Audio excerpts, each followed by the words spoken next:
com relação ao Banco Master, porque com essa troca de relatoria, Dias Toffoli, a gente lembra que quando tivemos a segunda fase da Operação Compliance Zero, foram apreendidos vários aparelhos de celulares, e o que aconteceu? Algo inédito, né? Ele acautelou tudo que foi apreendido lá no Supremo, inicialmente, isso pegou muito mal. Depois disso, o Procurador-Geral da República se manifestou, daí mandaram para lá esses aparelhos. Enfim, a Polícia Federal, que deveria periciar em tempo hábil, não foi designada para isso.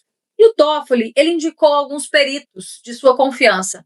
E agora o que fez André Mendonça? Ele afastou os peritos indicados pelo Toffoli. Como o senhor vê essa medida tomada pelo ministro André Mendonça? Porque a gente lembra que ele votou pela manutenção, no caso de Toffoli, quando estavam julgando se ele era suspeito ou não para se manter no processo, o Mendonça ficou do lado do Dias Toffoli, né? Só que agora ele afastou os peritos de confiança que ainda estavam tendo a senha e acesso a esses aparelhos. Qual seria a jogada do André Mendonça nesse momento? Ele está querendo ponderar, servir os dois lados? Como é que o senhor vê isso? O ministro André Mendonça fez uma decisão acertada, né?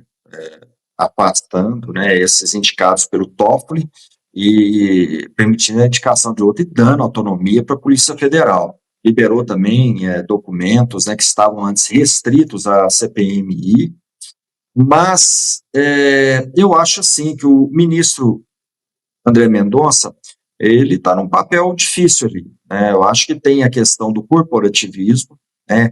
Ainda que queira ou não, nós temos dois ministros ali, foram indicados pelo presidente Bolsonaro, que é o Cássio Nunes e o André Mendonça, eles se revezam muitas vezes em votações polêmicas, né? Às vezes agradando, vamos dizer, o espectro político mais à direita, e quando eles o fazem seguindo realmente o que está na lei, previsto na lei, na Constituição, isso agrada e às vezes desagrada por pensamentos discordantes com relação a essas expectativas que gerou quando os dois nomes. O que acontece agora, ele mesmo, eu acho que fez um gesto de política, de boa vizinhança ali, com o Toffoli, né, a favor dele continuar, mas uma vez assumindo a relatoria, ele já tem dado aí alguns passos muito importantes para esclarecer melhor todo esse imbróglio aí dessa fraude aí bilionária do Banco Master. E eu acredito que o ministro André Mendonça já começou a entender que o tempo de Toffoli ali dentro do Supremo Tribunal Federal está muito curto. Ele não pode, me lembrei quando o início dessa largada de mão, vamos dizer assim, do Lula com relação ao Toffoli, né, quando ele está claro que ele soltou a mão do Toffoli, e eu me lembrei de uma fala de Roberto Jefferson, né, quando ele falou para o Dirceu: sai daí, senão você vai complicar o homem. Eu acho que está na mesma ideia, sabe? O Toffoli não tem muito mais como ficar ali no STF. Ele ficando ali ali é um barril de pólvora, e cada vez mais vai escalando. Eu acho que ali a solução que eles estão buscando é o Toffoli, de fato, né, fazer uma negociação: olha, você sai e nós vamos amenizar sua pena, sabe? Te dar algum tipo de respaldo aí quando você sair. Mas mesmo assim, né, uma garantia é difícil, porque quando a gente fala desse pessoal com alinhamento ideológico à esquerda, que compõe ali a maioria do Supremo Tribunal Federal, os ministros, eu acho difícil acreditar, né? Porque, na realidade, ali não tem muito. Quando você tem essa ideologia impregnada no coração ou na mente, não tem muito essa política de boa vizinhança e lealdade, gratidão, não se prescreve rapidamente ali.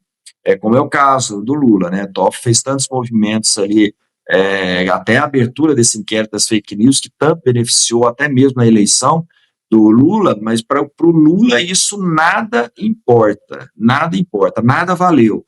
Então, ele está soltando a mão do Toffoli, e eu acredito que o tempo do Toffoli ali no STF está muito curto. E o que o André Mendonça já deve ter percebido isso e não vai parar aí com esses. Estendeu agora há pouco, né, 60 dias a mais para a Polícia Federal finalizar os inquéritos, as investigações. São vários, né, celulares ali que eles têm, dispositivos móveis que eles estão investigando, tem muita coisa ali para ser apurada. Aquela questão, né, das festas lá de Trancoso, as imagens, né, que devem vir à tona daqui a pouco, porque se tem uma coisa que não existe, pelo menos lá, que a gente tem observado, é a questão do sigilo, né, não existe. Sigilo processual, porque é um vazamento de dados incrível. Quando se quer, essas imagens e conversas, elas aparecem rapidamente na imprensa. Então, quer dizer, eu acho que o tempo dele está se exaurindo ali no STF, e o André Mendonça, o ministro André Mendonça, e pauta, né, pela sensatez, né, na maioria dos seus julgamentos e casos, eu acho que ele vai realmente colocar para frente esse inquérito aí, essa relatoria. Não vai dar muito espaço para o Toffoli, não.